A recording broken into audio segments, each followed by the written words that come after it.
अस्सलाम वालेकुम, मैं मोहम्मद अफजल आपसे मुखातब हूँ। तो आज की इस वीडियो में हम बात करेंगे जिक्सर सिरप के बारे में। जिक्सर सिरप किस चीज़ के लिए इस्तेमाल किया जाता है, इसका तरीका इस्तेमाल क्या है और हम इसे किन किन कंडीशन में सिरप का इस्तेमाल कर सकते हैं, सिरप के क्या क्या बेनिफिट हैं और क्या क्या सिरप के साइड इफ़ेक्ट हो सकते हैं।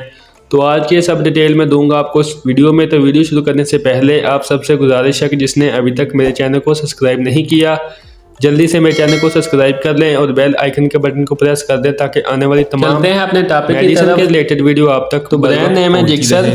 अगर इसकी प्राइस की बात की जाए तो 54 रुपीज़ एक पैक की प्राइस है और ये 60 ml की पैकिंग में होता है। अगर इसकी कंपनी की बात की तो बिरत की फार्मा से तैयार करती है। ये सिरप के फार्म में भी होता है और टैबलेट की फार्म में भी होता है। सिरप की फार्म में जो होता है उनका इस्तेमाल बच्चों में करवाया जाता है और टैबलेट की फार्म में जो होता है उसका इस्तेमाल बड़ों में किया जाता है। अब बात कर लेते हैं इसमें जो दवा के बारे में। तो सिट्राजीन इसमें दवा पाई जाती है जो कि बेसिकली एक एंटी एलर्जिक या एंटी हिस्टामिन दवा है, जो कि मुख्तलिफ किस्म की एलर्जी को ट्रीट करने के लिए इसका इस्तेमाल करवाया जाता है।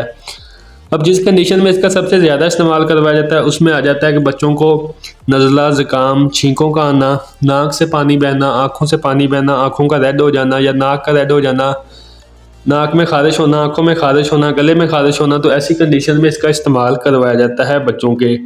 इसके अलावा बच्चों में स्किन एलर्जी का हो जाना, यानी कि बच्चों के जिस्म पे रेडनेस हो जाना या फिर जिस्म पे खारिश होना, तो ऐसी कंडीशन में भी इसका इस्तेमाल करवाया जाता है। बच्चों के जिस्म पे दाने बनना, खारिश होना, रेडनेस हो जाना या फिर स्वेलिंग हो जाना या फिर प्राइवेट पार्टों पे एलर्जी का हो जाना, तो ऐसी कंडीशन में भी सिरप का इस्तेमाल करवाया जाता है। इसके अलावा बच्चों में मच्छर, भूंडी वगैरह या फिर चूंटी या कीड़े वगैरह का काटने से एलर्जी का हो जाना, खारिश होना या फिर रेडनेस हो जाना या फिर स्वेलिंग हो जाना, तो ऐसी कंडीशन में भी इसका इस्तेमाल करवाया जाता है।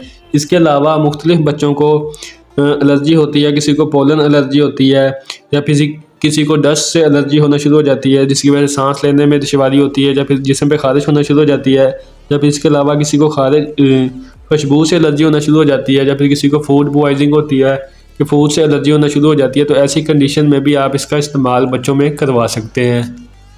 यानी कि आपके बच्चों को किसी भी किस्म की एलर्जी है, जिस्म पे एलर्जी है, खारिश है, नज़ला, ज़ुकाम, गले में खारिश है या फिर किसी जहरीली चीज़ के काटने से एलर्जी है, तो ऐसी कंडीशन में आप इस सिरप का इस्तेमाल कर सकते हैं। अब बात कर लेते हैं इसके नुकसानात के बारे में। तो इसमें मुंह का खुशक होना, उल्टी मतली की कैफियत होना, स्टमक का अपसेट हो जाना, नींद या फिर गनूदगी का आना इसके साइड इफ़ेक्ट में हो सकता है। अब बात करते हैं तरीका इस्तेमाल यानी कि डोजेज के बारे में।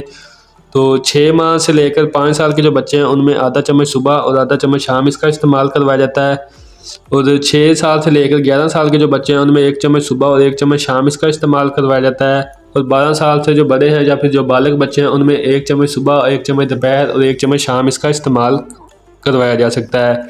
या फिर आपने अपने डॉक्टर की हिदायत के मुताबिक इस सिरप का इस्तेमाल करवाना है। इस सिरप को पिलाने से बच्चे को नींद और गनूदगी होती है। आपने इस बात से परेशान नहीं होना क्योंकि एलर्जी के सिरप जो भी हैं तकरीबन ज़्यादातर सिरप ऐसे हैं जिनसे बच्चों को नींद या फिर गनूदगी होती है, तो इस बात से आपने परेशान नहीं होना। बाकी ये थी आज की वीडियो जो कि सिरप जिक्सर के बारे में थी। उम्मीद करता हूँ कि मेरी आज की वीडियो आपको पसंद आई होगी। वीडियो पसंद आए तो वीडियो को लाइक करें, शेयर करें और मेरे चैनल को सब्सक्राइब करना ना भूलिएगा। इसके साथ आप मुझे इजाज़त दें। अपना ख्याल रखिएगा। अल्लाह हाफिज़।